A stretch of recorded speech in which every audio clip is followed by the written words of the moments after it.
کہا تصویر نے تصویر گر سے، نمائش ہے میری تیرے ہنر سے۔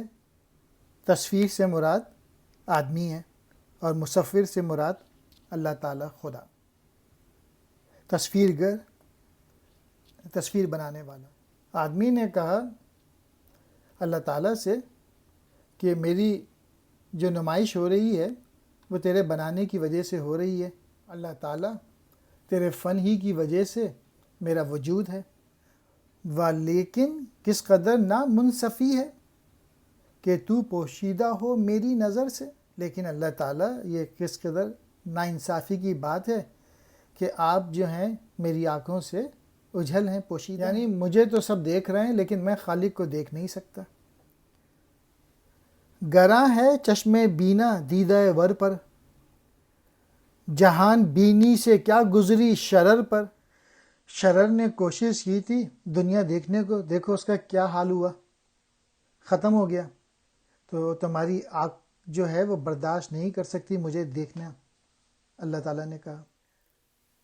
گراں کہتے ہیں ناگوار، چشم بینا دیکھنے والی آنکھ، دیدہ ور صاحب نظر، جہاں بینی جہاں کو دیکھنا، کیا گزری کیا بیتی، شرر کہتے ہیں چنگاری کو۔ نظر درد و غم و سوز و تاب، تو اے ناداں قناعت کر خبر پر۔ قرآن کی اصطلاح میں ہے یؤمنون بالغیب، غیب پر ایمان لانا۔ اللہ تعالیٰ کو دیدار کرنا بہت ہی کٹھن اور مشکل کام ہے۔ تو جو اللہ تعالیٰ کے پیغمبروں نے جو کتاب دی ہے اس کے ذریعے اللہ تعالیٰ تک کوشش کر پہنچنے کی۔ نظر کہتے ہیں غور و فکر کو، سوز کہتے ہیں تپش، جلن، تب و تاب بے قراری، ناداں کہتے ہیں ناسمجھ، قناعت کر صبر کر، خبر عقل و خرد کی ناتوانی، نظر دل کی حیات جاودانی۔ آدمی کہتا ہے اللہ تعالیٰ سے کہ اللہ تعالیٰ یہ جو عقل ہے یہ تو بہت کمزور ہے، یہ تو گواہی مانگتی ہے اور اس کو دلیل چاہیے کہ تو کہیں موجود ہے، اور تجھ کو دیکھ لینا ہی میرے دل کی سکون کا باعث بنے گا۔ حیات جاودانی ہمیشہ کی زندگی۔ نہیں ہے اس زمانے کی تگ و تاس،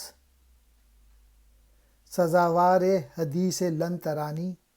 آدمی مزید کہتا ہے کہ یہ زمانہ تو دور دھوپ کا ہے، اور تیرا یہ کہنا کہ انسان تو مجھے دیکھ نہیں سکتا، یہ اس زمانے کے تقاضوں کے مطابق نہیں ہے، تو ضرور مجھے اپنا دیدار دکھا اللہ تعالیٰ۔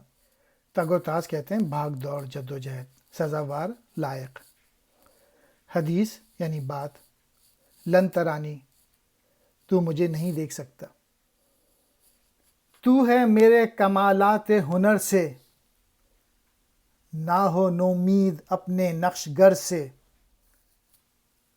آدمی کی بات سن کے اللہ تعالیٰ کہتے ہیں کہ تم اشرف المخلوقات ہو، تمہیں میں نے تمام جتنی بھی چیزیں بنائی ہیں ان میں سب سے بہتر بنایا ہے، تو اپنے رب سے نا امید نہ ہو، بس ایک شرط ہے مجھے دیکھنے کی، میرے دیدار کی ہے ایک یہی شرط کہ تو پنہا نہ ہو اپنی نظر سے۔ تو بس اپنے آپ کو جان لے، اور اگر تو نے اپنے آپ کو پہچان لیا تو تجھ پر میری معرفت ظاہر ہو جائے گی۔